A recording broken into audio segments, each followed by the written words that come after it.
ना आ जाइए question number 10, ठीक है, जो कि आपका 2.6 का लास्ट क्वेश्चन है। And this is also made of star, इसलिए भी आप क्या करना है, इसमें भी स्टार बना हुआ है। और ये ध्यान दो कि ये भी आपका बहुत ज्यादा इंपॉर्टेंट क्वेश्चन, 6, 7, 8, 9, 10 बार बार एक ही बात बोल रहे हैं, इनके सारे फंडे को याद कीजिएगा। सब कुछ आईएमपी है, लेकिन स्टार बना तो कुछ तो मतलब होगा ना, ऐसे ही थोड़ी बना दिया गया है। चलो क्वेश्चन देखते हैं। In the adjoining figure quadrilateral ABCD, okay, is a trapezium. एक ट्रेपेजियम बना है, ये एडजॉइनिंग फिगर है, ठीक है, उसको क्वाड्रिलेटरल बोलते हैं ना, 4 कॉर्नर्स जिसमें रहते हैं वो क्वाड्रिलेटरल कहलाता है ना, उसको ये एक ट्रेपेजियम है। AB is parallel to CD, AB is parallel to CD। Parallel भाई ट्रेपेजियम में ऐसे ही होता है ना, दो लेंथ जो रहते हैं एक दूसरे के पैरेलल रहते हैं, कहीं से भी कट करते हैं क्या?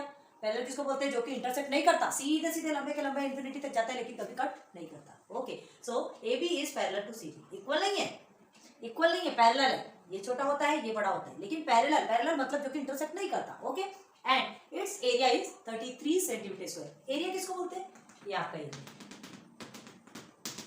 ठीक है, तो ये एरिया कितना है? 33 centimetre square. Okay, from the information given in the figure, ये जो फिगर में जितना भी ये जो इंफॉर्मेशन दिया है सब बस बनी बनाई खिचड़ी मिली है, खा लो पकड़ के। In the figure find the length of all sides, all sides के लेंथ आपको क्या करना है? फाइंड करना है। Okay, of the quadrilateral ABCD, fill in the empty boxes to get the solution. जो सॉल्यूशन मिलेगा उसको एम्प्टी बॉक्सेस में आपको फिल अप करना है ना। अब देखो ये जो बॉक्सेस इतने कम है कि आप इतने कंफ्यूजन में हो जाएंगे कि हमको यहाँ फिलअप करना क्या है। हमने कैसे सॉल्व किया? स्टेप बाय स्टेप 1.1 को लेकर एक एक चीज को लेकर के चले। यहाँ पे ये आपको इतने शॉर्टकट में दे दिया है कि आप खुद कंफ्यूज हो जाएंगे कि उसके बाद तो हमने ऐसा सॉल्व किया था, यहाँ तो वो बॉक्स ही नहीं है, ठीक है। तो हम साथ में आपको फिलअप तो करवाएंगे, लेकिन पहले हमको क्या करते हैं, पहले हम आपको थोड़ा समझाते हैं, उसके बाद यहाँ आते हैं। समझाने के बाद पहले आपको वहां सॉल्यूशन बताएंगे, फिर वो सॉल्यूशन से यहाँ आपको फिलअप कराएंगे, फिर बताएंगे कि कौन सी चीज छूटी। बहुत सारी मिसिंग है, ठीक है, बहुत सारे स्टेप्स मिसिंग है, आपको स्ट्रेस लेने की जरूरत नहीं है, सब कुछ बताया जाएगा, ठीक है, और इसमें भी फिलअप करने का बताएंगे। ओके, तो सबसे पहले देखो क्या देखना है। सबसे पहले ABCD इज अ ट्रेपेजियम, ये तो आपको पता है, ठीक है, ये ABCD हमारा एक ट्रेपेजियम है BCD, और इसमें हमको क्या है, ABCD is AB is parallel to CD, ये भी ऑलरेडी आपको गिवन है, ठीक है। अब देखो ये जो ट्रेपेजियम है उसका फॉर्मूला क्या होता है? क्वाड्रिलेटरल ABCD का formula 1/2 length of two sides होता है, ठीक है। लेंथ हम डायरेक्ट लिख दे क्या? लेंथ ऑफ टू साइड्स मतलब क्या है? AB प्लस CD, ठीक है, length of two sides multiply by height, ठीक है। तो हाइट क्या है यहाँ पर? AM, हमारी हाइट क्या है? AM, मतलब क्या है? ये दोनों के बीच का डिस्टेंस। अब ऐसे से तो हमको डिस्टेंस समझ में नहीं आने वाला, डिस्टेंस कभी कभी भी देखना है, हाइट कभी भी देखना है तो एकदम स्ट्रेट लाइन होनी चाहिए ना। तो ये AM जो स्ट्रेट लाइन मिली है, ये क्या है? हाइट हमारा x+4 हो गया। देखो वहां पर AB प्लस CD, तो AB आपकी की वैल्यू x है एंड CD की वैल्यू क्या है? 2x+1 है, और आपका क्या है? AM, तो AM x+4 पढ़ सकते हैं यहाँ पे सिंपली, ठीक है। लेकिन अभी वहां देखो जो जो चीजें हमको मिली है बस सीधे सीधे लेके चलते हैं। ABCD आपका ट्रेपेजियम है, ठीक है, और आपसे क्या पूछा जा रहा है यहाँ पर देख लेते हैं। हाँ, 33 सेंटीमीटर स्क्वायर है, तो ये जो ABCD है पूरा ट्रेपेजियम ये आपका कितना है? 33 सेंटीमीटर स्क्वायर। बार बार सेंटीमीटर स्क्वायर लिखने की जरूरत नहीं है, अभी 33। तो ये हो गया आपका 1/2 AB प्लस CD। तो AB कितना है आपका? x है, एंड CD कितना है? 2x+1। तो आप प्लस ही करना है तो हम प्लस ही रखेंगे। ओके, 2x+1 हो गया। अब मल्टीप्लाई AM आपका है x+4 है कि x-4 है यार? कहीं हम गलत तो नहीं लिख रहे ना? x-4 है, हाँ, ये x-4 है, ठीक है। ओके, चलो, तो ये आपका x-4। ऐसे क्या है, छोटी छोटी सी चीजें अगर भूल जाते हैं ना तो बहुत बड़ी गलती हो जाती है, ठीक है, तो ध्यान देना चाहिए। हमने दिया, आप भी देना, ठीक है, एंड सॉरी हम भूल गए इसके लिए। अब देखो ये जो 2 है डिनोमिनेटर पे है, तो ये मल्टीप्लिकेशन पे चला जाएगा 33 के साथ में, ठीक है। तो हम क्या करेंगे, अभी ये रफ में है, अभी आपको सॉल्व करने की जरूरत नहीं है, फिर अच्छे से बताएंगे, ध्यान दो। तो 33 मल्टीप्लाई बाई क्या हो गया? 2, बस। अब इसका तो कोई मतलब नहीं, इसे सीधे सीधे सॉल्व करेंगे। ये 2x और 3x क्या हो गया? 3x हो गया प्लस 1। ओके, अब ये आपका मल्टीप्लिकेशन है, नहीं भी लिखोगे तो भी चलेगा, समझ में आना चाहिए कि यहाँ मल्टीप्लिकेशन है। आप क्या करेंगे, ये पहले 3x के साथ में x-4 को मल्टीप्लाई करेंगे, ठीक है, देन ये प्लस है तो प्लस लिखेंगे। अब ये 1 के साथ में x-4 को मल्टीप्लाई करेंगे। ओके, तो ये आपका आ गया 3x²। इसे भी लेते चलो ना, क्यों छोड़ रहे हैं? ये 66, ठीक है। अब 3x² आ गया एंड 3 4 12 होता है, तो ये हो गया आपका 12x प्लस ये 1x, तो आपका 1x हो गया, और प्लस माइनस माइनस होता है तो ये आपका हो गया 4। अब और कुछ चीजें सिंप्लीफाई हो सकती है, ये दोनों भी एक्स है, दोनों भी सेम है, तो 3x स्क्वायर ये 66 आपका, ठीक है, और ये हो गया आपका 11x माइनस 4, यहाँ पे माइनस है ना, माइनस 4, क्लियर हो गया। अब क्या करना है, ये जो 66 है ना, हमें क्या चाहिए, हमें क्वाड्रेटिक इक्वेशन फॉर्म करना है, तो क्वाड्रेटिक इक्वेशन क्या करना चाहिए, हमेशा इज इक्वल टू 0 ही होता है, ठीक है, तो क्वाड्रेटिक इक्वेशन है, तो ये 66 को हम अगर इधर ले लेते तो यहाँ हमारे लिए क्या बचेगा 0, ठीक है, तो 0 इज इक्वल टू क्या करेंगे 3x square minus 11x minus 4 plus 66, ये हमने ले लिया। अब सीधे सीधे -4 प्लस 66 है, ठीक है, सॉरी प्लस 66 नहीं आएगा, ये आपका माइनस में आएगा, क्यों माइनस में आएगा, यहाँ पर प्लस में है ना, हमने ध्यान दिया, यहाँ प्लस में है तो यहाँ पर माइनस में आएगा। अब ये माइनस माइनस, अब ये दो सिंप्लीफाई हो सकते हैं, मतलब माइनस माइनस है तो माइनस माइनस क्या हो जाएगा, प्लस हो जाएगा, तो 66 और 4 को आप प्लस करेंगे तो कितना होता है 70, लेकिन बड़े डिजिट के आगे माइनस है तो माइनस ही रहेगा। अब डायरेक्ट लिखते हैं, क्वाड्रेटिक इक्वेशन के ही फॉर्म में लिखते हैं, क्योंकि 0 को पूरा उधर भेज देते हैं, इसे पूरा इधर भेज देंगे, ठीक है, तो 3x square minus 11x minus 70 is equal to 0 बन गया आपका क्वाड्रेटिक इक्वेशन, ठीक है, बन गया आपका क्वाड्रेटिक इक्वेशन। बस इसको 2 पार्ट में क्या करना है, ये दोनों को मल्टीप्लाई करेंगे, मल्टीप्लाई करने पर हमारा जो भी आंसर आएगा 3 7 21 टू 10 आएगा, और क्या आएगा 210 एक्स स्क्वायर को ऐसा स्प्लिट करना है कि मल्टीप्लाई करने पर 210 आना चाहिए एंड प्लस माइनस करने पर आपका 11x आना चाहिए, ठीक है। बस इसके बाद का तो आपको पूरा समझ में आता है, यहाँ तक का फंडा आपको समझ में आ गया। तो यहाँ पे ना कई सारी चीजें ऐसी है जो आपकी छूटी हुई है, देखो क्या है बताते हैं। ये जैसे 33 है, ठीक है, हमने यहाँ तक के देख लिया, यहाँ तक आपका ये प्रोसीजर आया है। अब उसके बाद सीधे सीधे क्या आ गया, ये वाला प्रोसीजर तो छोड़ दिया, यहाँ आ गए, ठीक है, यहाँ पर सीधे सीधे यहाँ पहुंच गए, मतलब डायरेक्ट उसने 66 कर दिया। और 66 करने के बाद एक चीज बताया आपको, उसने क्या किया, हाँ, ये यहाँ पर यहाँ आने के बाद 3x स्क्वायर में डायरेक्ट 3x स्क्वायर मतलब डायरेक्ट आपका ये बना दिया, मतलब कितने सारे प्रोसीजर आपके छूट गए, ठीक है। तो उसमें कंफ्यूजन होता है, इसलिए हमने कहा एक साइड में भी आपको सॉल्व करके दिखाएंगे और फिर यहाँ पर भी जो फिलअप करना है वो भी आप उसको देख करके फिलअप कर लेंगे, ठीक है। तो पहले उसको अच्छे से समझ लो एक बार, फिर उसके बाद आगे बढ़ते हैं। तो देखो एक्सरसाइज का पहले सॉल्यूशन देखते हैं, ठीक है, उसके बाद फिलअप करेंगे। सॉल्यूशन में क्या है, ABCD is a trapezium, rough में हमने आपको ऑलरेडी बता दिया है, AB is parallel to CD, ये भी आपको ऑलरेडी दिया हुआ है, एंड ABCD मतलब ट्रेपेजियम का फॉर्मूला भी आपको भेजना है ना, length of two side multiply by height, तो ये मिला हुआ है, AB आपको मिला हुआ है x, CD आपको मिला हुआ है 2x + 1, okay, and AM in the sense height, तो हमारी x - 4 है। साथ में फिलअप करते चलना है, तो साथ में फिलअप करते फिर बताते कहाँ छूटा है, ओके। चलो ये ABCD, ये आपका ये भर रहा नहीं है ना, ये इसे क्वाड्रिलेटरल कहा जाता है, quadrilateral ABCD is a trapezium, okay. AB is parallel to CD, चलो हो गया। अब AB is parallel to CD, ABCD is equal to 1/2 AB + CD multiply by AM, देखो वहां पे भी देखो आप, चलो साथ साथ में बढ़ते हैं, आपको समझ में आएगा। AM हो गया। अब देखिए 33 इज इक्वल टू 33 क्या है आपका, 33 सेंटीमीटर स्क्वायर आपका जो एरिया है ABCD क्वाड्रिलेटरल ABCD का जो एरिया है वो है हमारा, ठीक है। तो एरिया ऑफ अ ट्रेपेजियम का फॉर्मूला निकाल रहे हैं ना, एरिया ऑफ ट्रेपेजियम का फॉर्मूला क्या है यहाँ पे 1/2, ठीक है, length of two sides multiply by height, okay. तो ये सब ने हमने वैल्यू सब्स्टिट्यूट कर दिया, x + 2x + 1 इंटू AM की वैल्यू क्या है x - 4, ठीक है, यहाँ थोड़ा जगह बना के लिखते हैं अच्छे से, x - 4, हम थोड़ा बॉक्स को बड़ा कर देंगे आगे। अब 33 यहाँ देखो डायरेक्ट आपका आगे, यहाँ पे आपको 66 लिखना पड़ेगा, क्यों 66, ये 2 आपका इधर आ गया। अब देखो यहाँ पर कितने सारे प्रोसीजर हुए, हमने क्या किया यहाँ पर 33 यहाँ से लेके ये एक लाइन तो छूट गई आपकी, ठीक है, एक लाइन छोड़ के सीधे सीधे 3x स्क्वायर में, मतलब वो ये दो भी लाइन को छोड़ के सीधे यहाँ पहुंच गए। इसलिए हमने आपको ये क्लियरली पूरे स्टेप्स आपको समझ में आना चाहिए, इसलिए अच्छे से कराया, ठीक है। तो चलो 66 हो गया। अब पहले यहाँ आ जाओ, यहाँ देखते हैं, तो 33 मल्टीप्लाई बाय 2 आपका 66 हो गया, ओके। अब इसे हमने ये दोनों को सिंप्लीफाई किया तो आपका क्या आ गया 3x + 1 और x - 4। तो ये 3x का पहले ये दोनों के साथ मल्टीप्लाई होगा, फिर 1 का दोनों के साथ में मल्टीप्लाई होगा, देखो हमने कर दिया।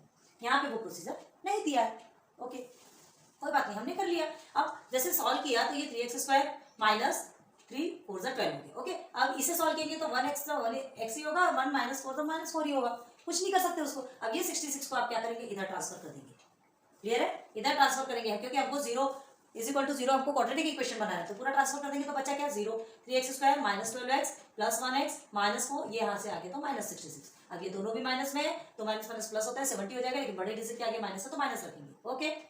आ रही बात समझ में, ओके। अब देखो ये 3x स्क्वायर, अब ये दो भी एक साथ सॉल्व हुए और ये दो भी एक साथ सॉल्व हुए ना, 12x प्लस 1x माइनस है ना, तो आपका 11x हो गया, अब हमें मल्टीप्लाई करके क्या मिलना चाहिए, देखो हमको क्या करना है, इसको स्प्लिट करने पहले देखो 73 जा तो हो गया आपका -210x x square, sorry x square 3x square है ना, ठीक है। तो हम क्या करना है 210 को कैसे स्प्लिट करेंगे कि आपको प्लस माइनस करने पे 11 आना है और मल्टीप्लाई करने पे 210, तो 21 10 210 और 21 में 10 को माइनस करेंगे तो आपका क्या आने वाला है 11x, हो गया 3x square -21x plus 10x -70 हो गया। अब स्प्लिट करेंगे, कॉमन को बाहर निकालेंगे तो यहाँ 3x कॉमन निकलता है, x -7 अंदर, यहाँ 10 कॉमन निकलता है, x -7 अंदर, हो गया। दोनों भी कॉमन है, दोनों को हमने साइड में ले लिया। यहाँ आ जाओ, यहाँ कहाँ तक पहुंचे, ये 66 है, 3x + 1, ठीक है 3x + 1 कहाँ है यहाँ पर, हाँ देखिए ये 3x + 1 है ना, हमने यहाँ 33 × 2 किया है, ये डायरेक्ट 66 कर दिया, 3x + 1 मल्टीप्लाई बाय आपका यहाँ क्या आएगा x -4, किसके साथ में मल्टीप्लाई करना है, वो दिया है x -4, ये कितना पीछे चलता है कितना आगे चलता है आप कुछ नहीं कर समझ सकते, ठीक है, एकदम शॉर्ट में दिया आपको, ये हो गया। अब क्या करना है आपको, हमने डायरेक्ट जो मल्टीप्लाई किया अभी आपको बताया, देखिए ये हमने मल्टीप्लाई किया, यहाँ डायरेक्ट क्वाड्रेटिक इक्वेशन बना दिया, मतलब इस क्वाड्रेटिक इक्वेशन पे आ गया, ठीक है। हाँ एक चीज अब ध्यान दो, यहाँ क्या हो रहा है, ये देखो हमने -11x, भाई बड़े डिजिट के आगे माइनस है, -12 + 1x किया है आपका, तो बड़े डिजिट के आगे माइनस है, भले आपने क्या किया माइनस प्लस आपने माइनस किया ना, बड़े डिजिट के आगे माइनस है तो माइनस लिखेगी, यहाँ पर आपका प्लस लिखा है, तो ये आपका ना रॉन्ग है, इसको आप यहाँ पर माइनस कर लेना, ठीक है। आपका टेक्स्ट बुक में ये रॉन्ग दिया है, इसे आप माइनस कर लेना प्लीज, थोड़ा सा इसको ध्यान देना। अब यहाँ पर आ गया आपका 11x, ठीक है, और -70, ये हमारा क्वाड्रेटिक इक्वेशन बन गया है, हो गया क्वाड्रेटिक इक्वेशन। अब ये पार्टीशन, तो चलो पार्टीशन में क्या किया, ये डायरेक्ट इस पोर्शन को भी छोड़ दिया, इस पोर्शन को भी छोड़ दिया, सीधे यहाँ आ गया, क्या हो गया हमने पार्टीशन में क्या किया, ये 11 और ये 70 से जो मल्टीप्लाई किया हमने स्प्लिट किया ना, तो ये पोर्शन को छोड़ के सीधे सीधे नीचे आ गया, जो ये जो कॉमन निकला, तो लिखेंगे दोनों में x -7, दोनों में भी x -7 आया, देखो आएगा तो साथ ही आएगा ना, अलग अलग थोड़ी आने वाले, समझ आ रहा था कितना उसने शॉर्ट में दिया, ये हो गया, ये फिलअप हो गया। अब उसके बाद फिर क्या करना है आपको, ये कॉमन को साइड में रखेंगे, ये हमने साइड में रख लिया, और 3x + 10 को साइड में रखेंगे, तो चलो 3x + 10 ऑलरेडी साइड में, यहाँ पे क्या बचा x -7, यहाँ पहले 3x + 10 को रख दिया, कोई बात नहीं, किसको भी आगे रखो किसी को भी पीछे रखो, मतलब उससे एक ही होता है, ठीक है। अब देखो 3x + 10 है इक्वल टू, अब ये दोनों की भी वैल्यू, दोनों में से कौन सी वैल्यू निकल के आएगी, दोनों का भी मल्टीपल है, कौन सी वैल्यू निकल के आएगी हमको नहीं पता, कौन हमें आंसर देके जाएगा नहीं पता, तो हम दोनों के साथ में 0 को लेंगे, 3x + 10 के साथ में 0 हो गया, और किसके साथ में आएगा, ऐसा सिंपल बताता है कि आगे कुछ करने की जरूरत ही नहीं पड़ती, ठीक है भाई, ये हो गया आपका x -7 के साथ में 0। अब देखो यहाँ पर भी सीधे सीधे कर दिया, हमने क्या किया 3x + 10 और x -7, ठीक है, हमने ये यहाँ लिया 0, अब ये हमने ये इक्वल टू लिया, ठीक है, ये देखो यहाँ पर इक्वल टू, ये पहले ये ले लिया, बाद में इसको लिया है, ठीक है, तो यहाँ पर हम x = 7 लिखेंगे, है ना, ये आपका पूरा ट्रांसफर होगा तो x = 7 0 की वैल्यू आ गई यहाँ पर, ओके। अब फिर आगे बढ़ जाओ, क्या करेंगे आगे बढ़ के, हाँ ये देखो हमने क्या किया है यहाँ पर ये जो है 3x इसे हमने इधर ट्रांसफर किया, ये इसने डायरेक्ट लिख दिया, हमने इधर ट्रांसफर करके आपको शो किया और फिर उसके बाद ट्रांसफर किया, बस। अब नीचे का सब सेम है, but length is never negative, length कभी निगेटिव में तो आता नहीं भाई, लेंथ तो पॉजिटिव में ही आएगा, तो x is not equal to -10/3, x is equal to आपका आएगा 7, ठीक है। बस ABCD की वैल्यू, AB की value x is equal to क्या है, AB आपका x था तो x की वैल्यू निकल के आ गई, CD आपका 2x + 1 है तो लिख दीजिए 2x + 1, ठीक है, इज इक्वल टू, थोड़ा छोटे में लिखे 2 × 7 + 1 इज इक्वल टू 2 7 14 एंड 1 15, आ गया आपका 15, ओके। AB की वैल्यू आपकी आ गई 7, CD की वैल्यू आ गई आपकी 15, और AD is equal to BC, क्यों, ये AD is equal to BC, देखो दोनों भी आपका इक्वल दिया है ना, और एक की वैल्यू दी है x -2 दी है हमको, तो जब दोनों है तो दोनों की भी वैल्यू होगी ना, ये x -2 देख लो, ये ऐसा बना है तो समझ आना चाहिए कि दोनों भी इक्वल है, तो x -2 इज इक्वल टू क्या हो गया, x की वैल्यू हमारी 7 है, 7 - 2 इज इक्वल टू 5, तो AD is equal to BC आपका क्या हो गया 5, AB की वैल्यू क्या हो गई आपकी 7 एंड CD की वैल्यू क्या हो गई आपकी 15, देखो तीनों की क्लियर हो गया, सबका समझ में आ गया आपको, जो जो पूछा है सब कुछ हमने आपको ऑलरेडी क्लियर करवा दिया। अब और क्या है आपके टेक्स्ट बुक में, बस इतने तो क्वेश्चन पूछा है, जितना पूछा उसने हमने पूरा बता दिया आपको, ठीक है। अगर आपको क्या निकालना है, इसकी हाइट निकालना है तो x -4, चलो AM की भी निकाल देते ना, लेकिन ध्यान दो यहाँ पे नहीं दिया तो ज्यादा कुछ करने की जरूरत नहीं है ना, AM इज इक्वल टू क्या हो जाएगा, AM आपका क्या था x -4, ठीक है, तो क्या करेंगे इज इक्वल टू x की वैल्यू क्या है आपकी 7 है, 7 - 4 इज इक्वल टू 3, तो AM मतलब हाइट आपकी कितनी निकल गई 3 निकल गई, आपको अलग से निकाल के बता रही है, यहाँ पर नहीं है रे बाबा, नहीं तो पता चल रहा है जो जितना आपको पूछा गया है, जितना आपसे कहा गया बस उतना ही करो, है ना। लेकिन हाँ समझ लो, समझने में क्या जाता है। तो ठीक है, ये भी चीजें समझ में आ गई और कैसे फिलअप करना है ये भी आपको समझ में आ गया। ठीक है, तो ये क्वेश्चन नंबर 10 आज आपका कंप्लीट होता है, साथ ही साथ 2.6 भी आपका कंप्लीट होता है। 11 12 में बहुत ज्यादा काम आने वाला है, प्लीज बार बार समझा रहे हैं, आप अच्छे से ध्यान दो। ठीक है, आपको जो स्पीड वाला जो हम बताए थे, विंड वाला, वो भी ध्यान देना, वर्क डन का फॉर्मूला आप रट्टा मार लेना, एंड फॉर्मूला मेथड का जो फॉर्मूला बताए थे वो भी, और ये एरिया ऑफ ट्रेपेजियम, ये सब चीजें तो बहुत बार पढ़ा चुके हैं, है ना। ये 9th में तो पूरा कंप्लीट ही हो चुका है, आपको टेंशन लेने वाली बात ही नहीं है।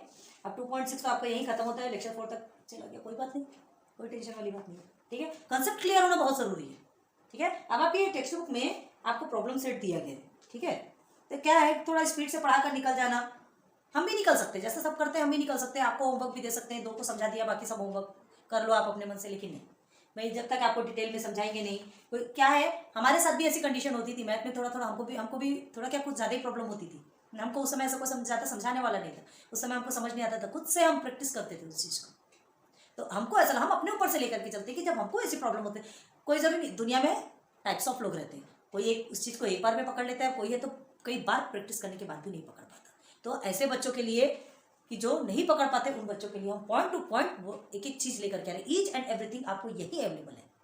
ठीक है, लेकिन हाँ बस एक प्रॉमिस करो, एक कि आप खुद से पहले 1 या 2 वीडियोस देख करके खुद से प्रैक्टिस करो, और फिर बाद में हमारी वीडियो ऑन करके उससे मैच करो, बार बार रिवाइंड करके देख लो, कोई टेंशन वाली बात नहीं, थोड़ा सॉल्व करो, फिर उसके बाद फिर आगे देखो, फिर सॉल्व करो, प्रैक्टिस आपकी होने वाली है। क्लियर है, देखो अच्छा है, हमने भी खुद वो प्रॉब्लम फेस की है, इसलिए हम ऐसा नहीं सोचेंगे, बिल्कुल भी ये चीज़ें नहीं देखेंगे कि हमने वो प्रॉब्लम फेस की है तो आपको भी वो प्रॉब्लम फेस होने तो नहीं, है ना। बहुत से लोग ऐसे होते हैं कि हमें नहीं मिला तो उसे क्यों मिला, ये वाली थिंकिंग प्लीज निकाल दो अपनी लाइफ से। जो चीज़ आपको नहीं मिली वो दूसरों को देने की कोशिश करो। ठीक है, खुशी मिलती है, बहुत अच्छा लगता है। ठीक है, हम ऐसा सोचते हैं कि ऐसे एवरी पॉइंट आपको क्लियर करवाने, है ना, ताकि आपको क्या कोई भी डाउट ना बचे, कुछ भी आपके पास ना रहे, आप पूरा अच्छे से सॉल्व कर लेंगे और बहुत आगे बढ़ेंगे। कॉन्फिडेंट है यार, हमने इतने अच्छे से पढ़ाया तो आप तो कर ही सकते हैं। ठीक है, चलो, तो आज का ये लेक्चर आपका खत्म होता है, लेक्चर नंबर 4 में आपका 2.6 खत्म होता है, फिर लेके आएंगे प्रॉब्लम से। नोट डाउन करो।